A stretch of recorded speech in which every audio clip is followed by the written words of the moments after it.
Coñecer as obras máis importantes do Museo de Pontevedra dende calquera parte do mundo será posible en tan só uns días. A entidade da Deputación Provincial estrea a páxina web incorporando un novo servizo, as visitas virtuais. Vamos a presentar unhas ferramentas informáticas, unha páxina web e unhas itinerarios virtuais que é o primeiro museo que ten tal ferramenta. Outros están o facendo, pero aínda non o teñen. O sea que logramos poñernos tamén neste campo pois a vanguarda. Así os edificios Castelao e Sarmiento abriránse para un público global. Será posible grazas a unha innovadora ferramenta multidispositivo para interactuar coas obras de arte en ultra alta definición, o que permitirá ao usuario explorar de preto e con todo detalle a peza.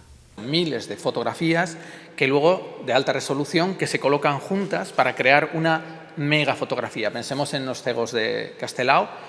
Son cientos de imágenes de alta resolución, como un mosaico, que luego se ponen todas juntas y se crea esa mega imagen por la que hemos podido navegar y llegar a ese nivel de ver la pincelada, ¿no?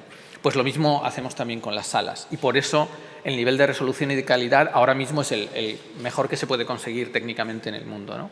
Dentro do conxunto de obras, ata 62 obras foron digitalizadas en tecnoloxía Gigapixel e, ademais, contan con contido enriquecido que permiten mellorar a experiencia da visita. O usuario poderá escoller entre 3 tipos de experiencias, unha visita virtual libre, as visitas temáticas ou incluso crear eventos para facer visitas en directo con persoal do museo, que dirixirá os percorridos de xeito individualizado. Imaginados nun museo como este, no que a inmigración e o exilio ten unha importancia tan grande. Pois imaginádevos que, dende o museo, os nosos educadores estean realizando unha visita virtual con alumnos que estean nun instituto en Bos Aires, a través da cual podan, de alguna maneira, reforzar os seus vínculos e os seus afectos coa súa comunidade de orixe. Dende a Deputación explican que estas visitas virtuais complementarán a experiencia física, ademais de apoiar o traballo das áreas de conservación e documentación do museo.